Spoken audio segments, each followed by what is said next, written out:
Hola, ¿cómo estás? ¿Cómo estás? ¿Cómo Su- estás, Eduardo? ¿Cómo estás, Juan? Superman, Superman. Qué alegría verte. La primera vez que te veo en cámara. Siempre Cierto, vi tus cierto. fotos. Sí, qué alegría verte y bueno, la verdad que qué alegría también que nos des una charla, todo. Estoy muy contenta. Igualmente, igualmente. Yo estoy muy contento por poder compartir con ustedes, ¿no? Sí, hermano. Dios te bendiga. Amén. Buenas noches, bienvenido. Buenas noches.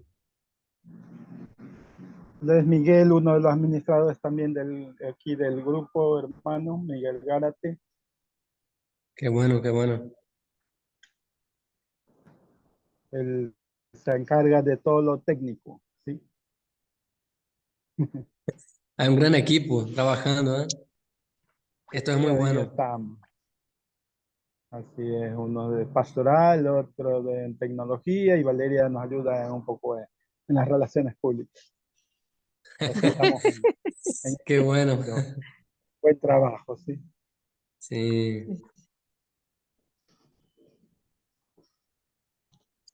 Bienvenidos los hermanos que se van sumando, gracias por participar.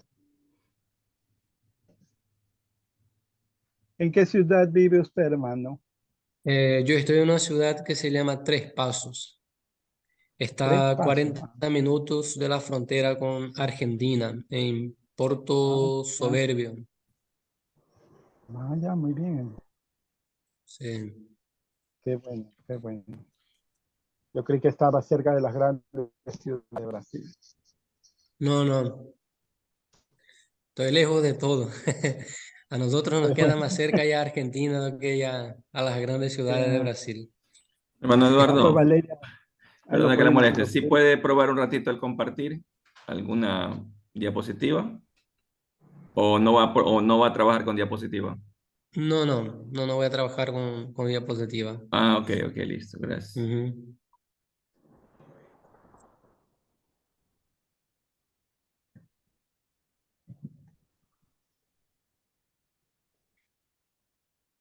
Un poquito más que se van sumando los hermanos.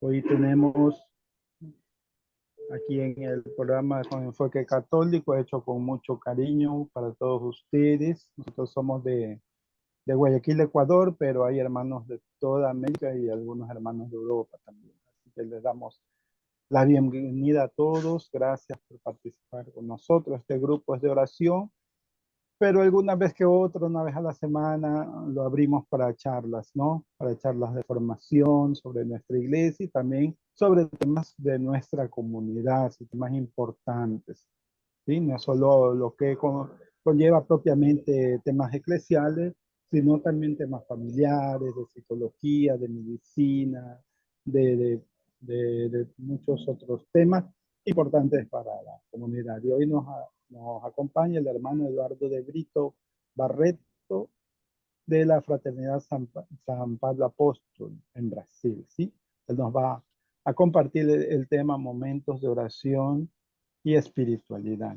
Le agradecemos desde ya al hermano por estar con nosotros, por participar y que no sea ni la primera ni la última vez, hermano, que nos acompaña, porque justo ahora en estos tiempos es cuando más necesitamos saber de oración y de espiritualidad, ¿no? Claro. Justamente creo que este tiempo es que más necesitamos. Entonces, vamos a comenzar con la oración al Espíritu Santo para encomendarnos a Él y que nos ilumine al hermano para que todo lo podamos entender y sobre todo ponerlo en práctica en nuestra vida. En nombre del Padre y del Espíritu Santo. Amén.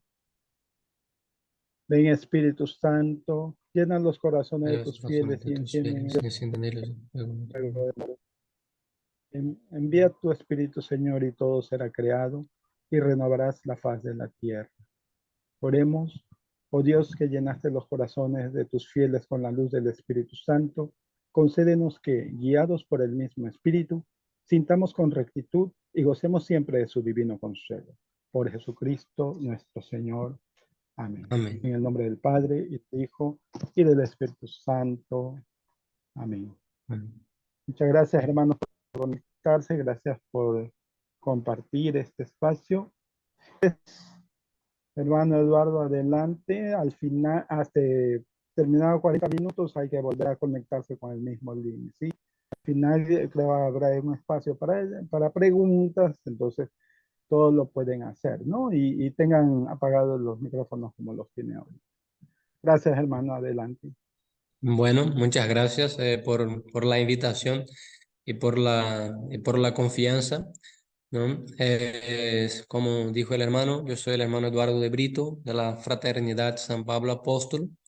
Estoy en la Casa de Brasil, ¿no? Y como le dije a Valeria, mi experiencia o mi área de trabajo es todo lo que es la vida moral y la espiritualidad, lo que ustedes me han pedido, ¿no?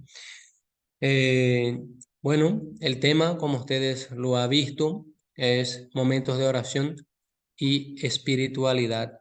Lo primero que nosotros necesitamos entender o comprender es lo que es la espiritualidad. Por más que esté en segundo puesto, me gustaría trabajar primero con ella, porque después seguimos con la oración. La espiritualidad o la vida espiritual cristiana es toda la vida sobrenatural, no la vida sobrenatural del alma. Así como nosotros tenemos un organismo natural, el organismo de nuestro cuerpo, ¿no? Con nuestros órganos y bueno, todo lo que compone este organismo natural, así también tenemos un organismo sobrenatural, que está sobre la naturaleza, que es lo que nosotros podemos nombrar de espiritualidad o de vida espiritual, ¿no? Esto entra lo que es la vida de la gracia, lo que es la vida de los sacramentos, lo que es las virtudes infusas, lo que es la inhabitación trinitaria.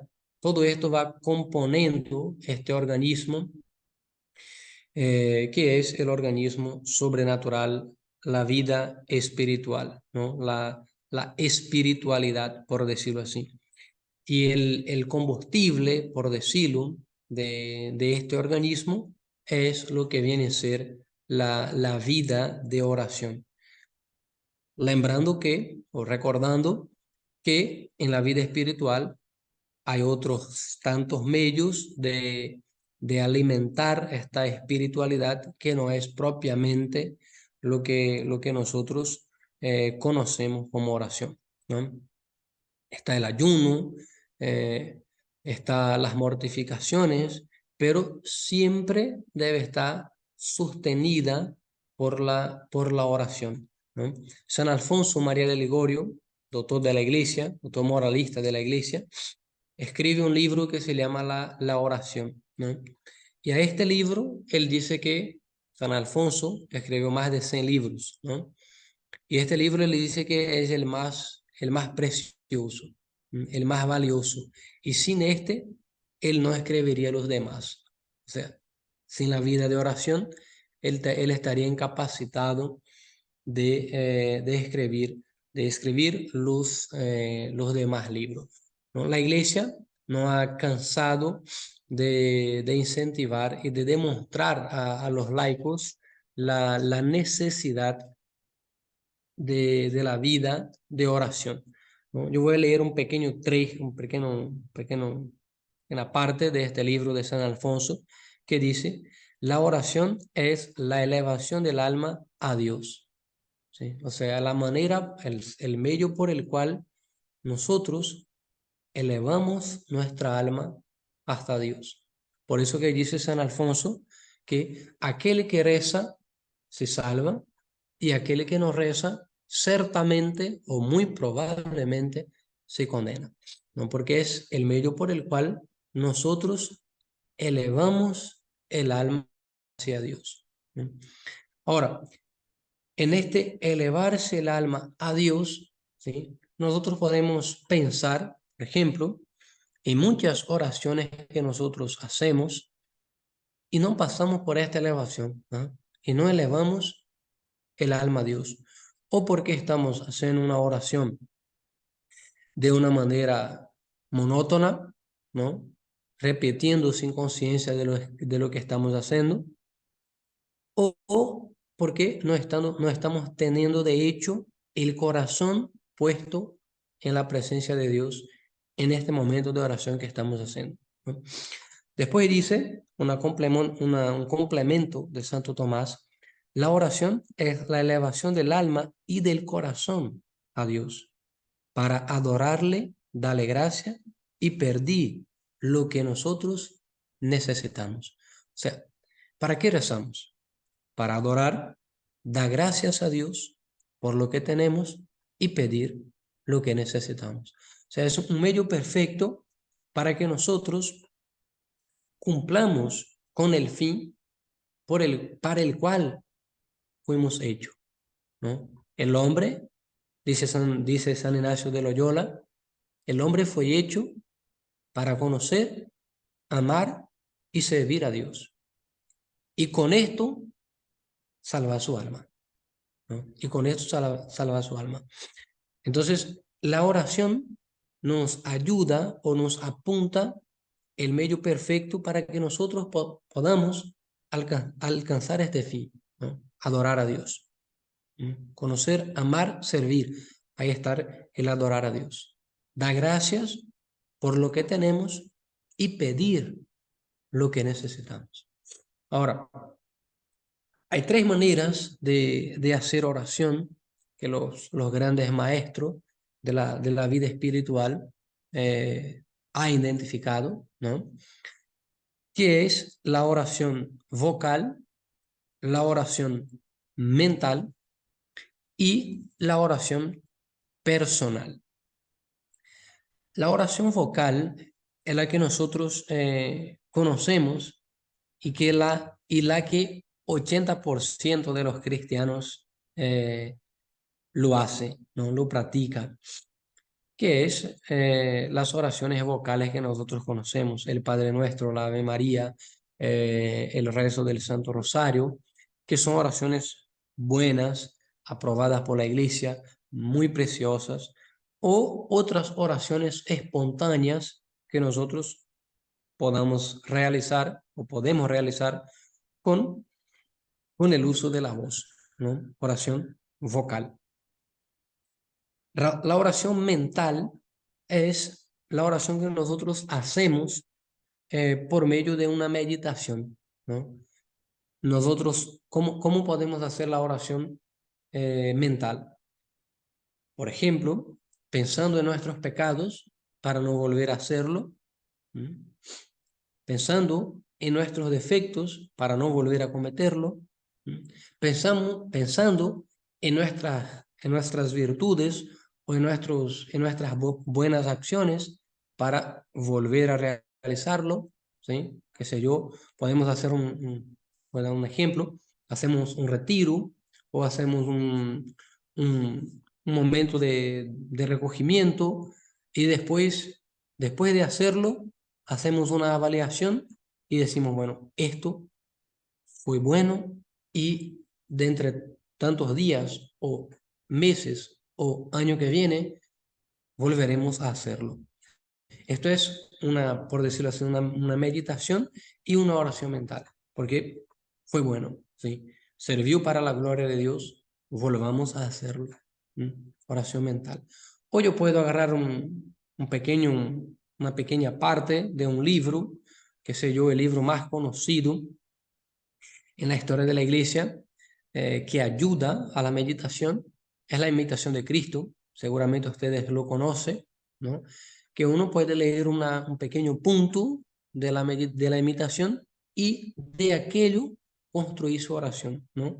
O sea, confrontar aquello, lo leído, con la realidad de su vida, ¿no? Confrontar esto y ver, bueno, qué es lo que hay acá, que no hay acá en mi vida y que yo necesito hacerlo, o qué es lo que me falta, qué es lo que yo necesito hacerlo para llegar a este ideal que está pidiendo acá, o cuáles son los errores que fueron nombrados acá y que yo necesito evitar en mi vida. Esto es una manera de oración, ¿no? Que por cierto, en nuestros días muy poco valorizado. Hay otro libro que es el libro de la Filotea de San Francisco de Sales, o como en algunos lugares se le conoce como la Introducción a la vida devota, que es muy bueno también. Es básicamente es una dirección espiritual que escribe San Francisco de Sales para tantas almas que él no podría escuchar uno a uno, ¿no? Entonces decide hacer el libro de la Introducción a la vida devota, más conocido como Filotea, ¿no? Su nombre primero. Y después está la manera de hacer oración, que es la oración personal o la oración íntima, ¿no? Donde nosotros confrontamos, voy a abrir un pequeño paréntesis, por si yo digo alguna palabra en portugués o algo que ustedes no entiendan, pueden preguntar, ¿no? Nosotros confrontamos la realidad de mi vida con aquello que Dios desea para mí, ¿no? O con aquello que yo sé que Dios me está pidiendo, ¿no? Por eso una necesidad muy grande de que nosotros, de hecho, conozcamos nuestra fe, ¿sí? Conozcamos lo que la iglesia nos pide, conozcamos el Evangelio, ¿sí? Conozcamos los mandamientos, porque si no, no vamos a ver, bueno, ¿qué es lo que Dios me pide? ¿Qué es lo que tengo que hacer? Bueno, lo que está ahí, ¿sí? Lo que está prescrito por la iglesia a 2000 años, ¿no? ¿Cuál es la oración personal? La oración personal, en un principio eh, puede tener una ayuda, por ejemplo, de, de un salmo o de un pasaje bíblico, ¿sí? Donde yo puedo leer aquello, ¿sí? Y hacer una reflexión de mi vida. Cada uno de nosotros, yo suelo decir, tenemos tres realidades de una misma persona, ¿no? Está aquello, voy a dar un ejemplo mío para que ustedes puedan ver. Están aquellos que me ven en la calle y que dicen, bueno, ahí está yendo un pedófilo o un violador de niños, qué sé yo. Y yo confronto esto con mi vida y digo, bueno, esto no es cierto, ¿sí? No es cierto porque no soy un pedófilo, no soy un violador de niños. Y está aquello que una abuela o una señora piadosa me ve en la iglesia rezando y dice, este hermano es muy santo, que también no es cierto, ¿ah? Yo necesito reconocer lo real. Tampoco es cierto que yo soy santo. Yo necesito, bueno, decir, bueno, no es cierto que yo soy un violador de niños, no es cierto que yo soy un santo. Señor, yo soy este. Este que solo yo conozco, que solo yo conozco. Porque yo y Dios, porque Dios, como dice la Escritura, conoce lo más profundo, lo más íntimo de nuestros corazones. Entonces, y esta es la oración que más provoca un cambio en mi vida, porque yo me pongo delante de Dios con sinceridad, sin máscara, sin fantasías, y digo, Señor, este soy yo, ¿sí? Tengo el deseo de ser santo, es cierto, pero tengo tantas tentaciones que necesito pelear. Tengo tantas negligencias que necesito evitar. Ayúdame. Ayúdame. Ahí se cumple con esta definición que acaba de dar San Alfonso. Pedir lo que nosotros necesitamos. Pedir lo que nosotros necesitamos. Entonces, esta es la verdadera oración personal y es la que más provoca un cambio radical, podría decir, inclusive, en mi vida. Porque yo puedo rezar, está bien, debo rezar con esto. Con esto yo no rechazo ni la oración vocal, ni la oración mental, ¿sí? Pero es algo que se complementa, ¿eh?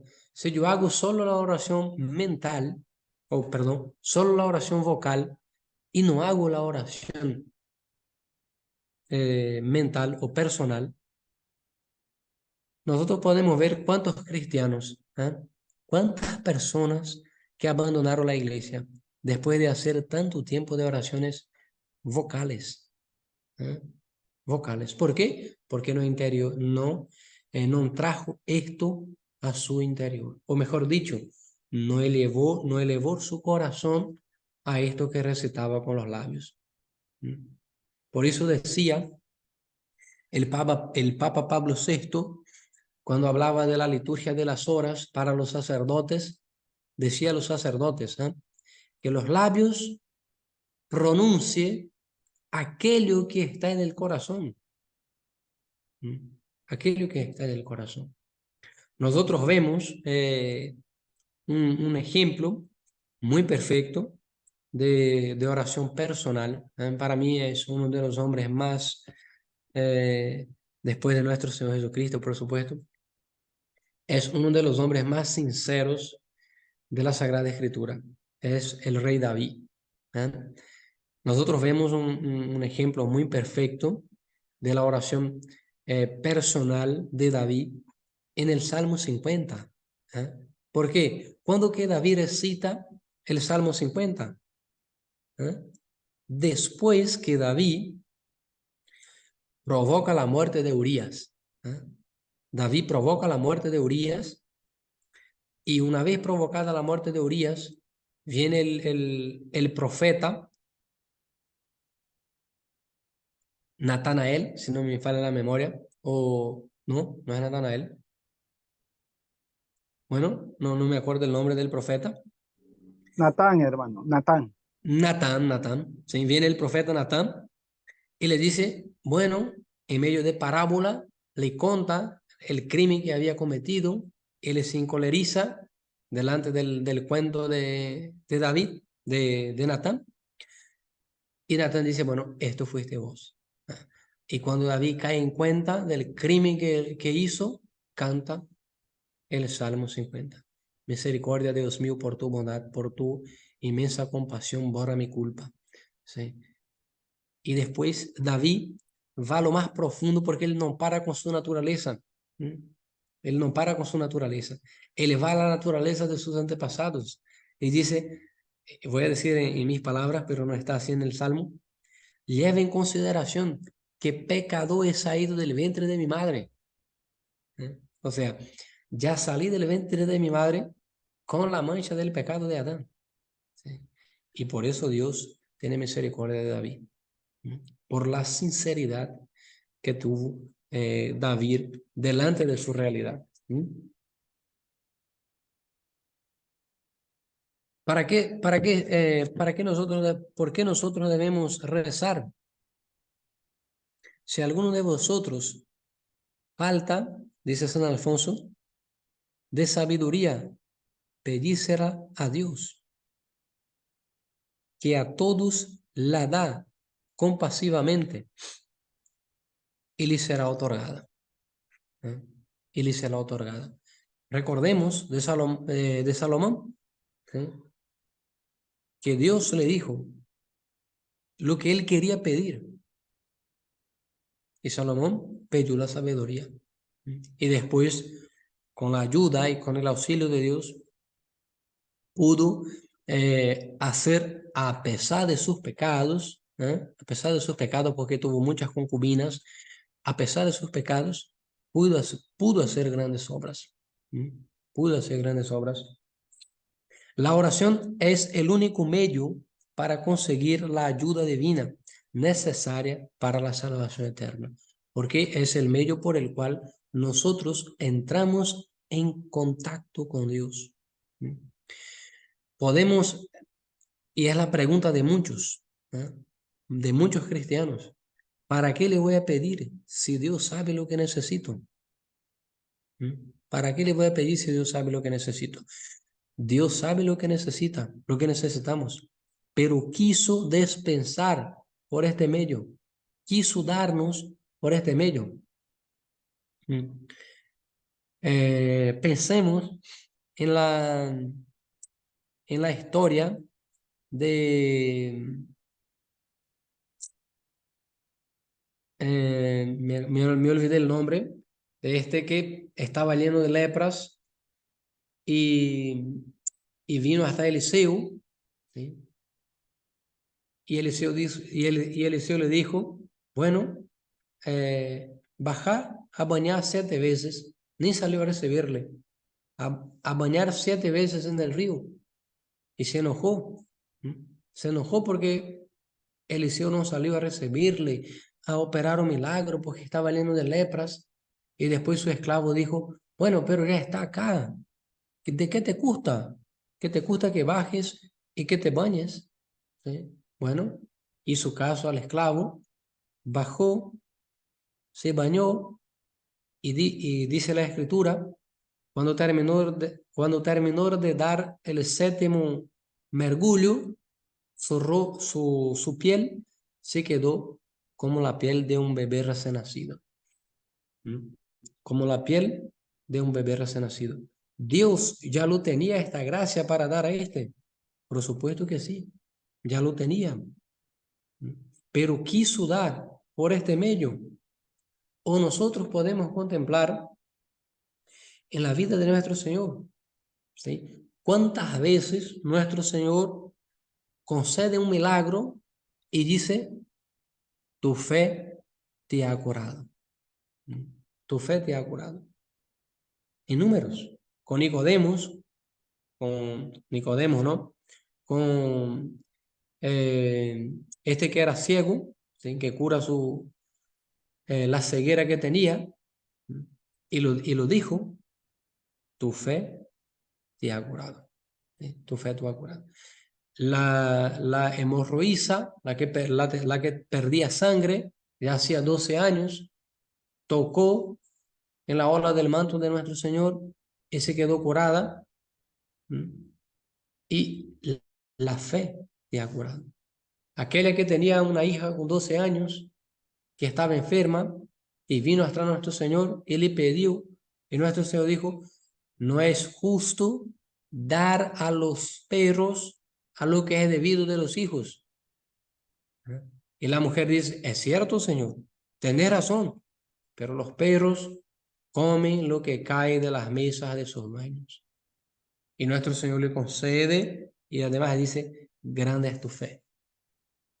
Grande es tu fe. Entonces, ya lo podía haber concedido, por supuesto, pero quiso utilizar este medio. Quiso alcanzar los grandes tesoros para nosotros por medio de la oración.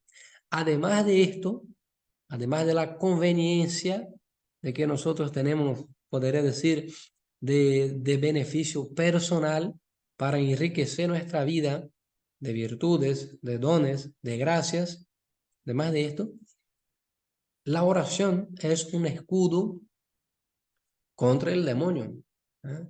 Contra el demonio.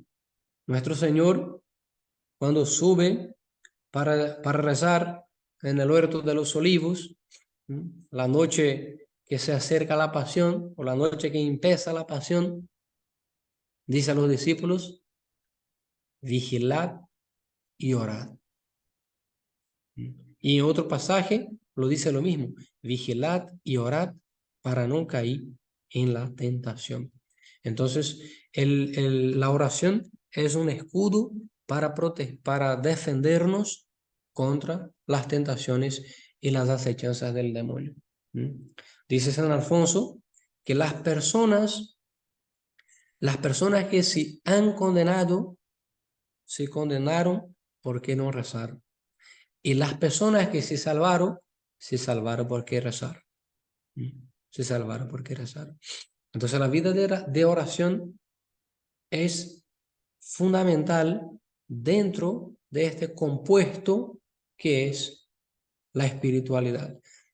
Por supuesto que dentro de la vida espiritual, uno puede decidir o definir seguir ciertos caminos, ¿no? Que no está mal y que está aprobado por la iglesia.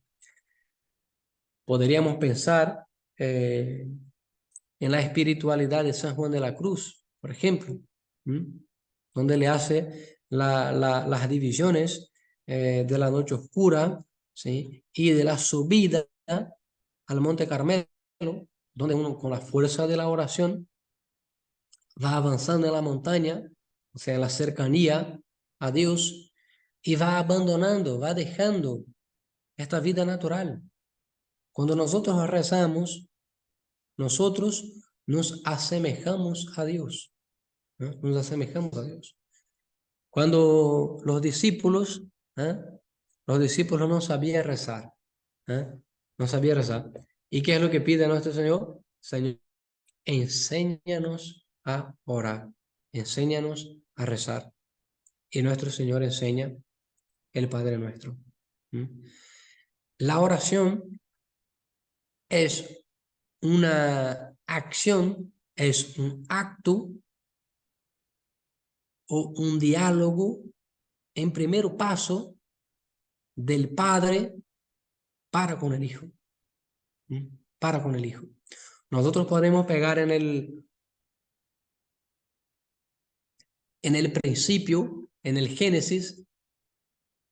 Si ustedes se fijan en el Génesis, Dios nos dice, hago esto, hago aquello, hago, qué sé yo, hago las plantas, no, hagamos.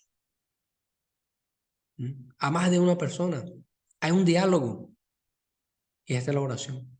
Y después que el Hijo, la persona del Verbo, se encarna, el Verbo se retira, Jesucristo, que siempre estuvo y siempre está con el Padre, se retira para este diálogo, para la oración, para el diálogo con el Padre. Entonces, cuando nosotros nos ponemos en un momento de oración, nosotros estamos imitando a una acción divina, a una acción del propio Jesucristo, del mismo Jesucristo. Del mismo Jesucristo. Y el pueblo del Antiguo Testamento que realizó actos de oración, realizó porque Dios pidió, porque Dios enseñó.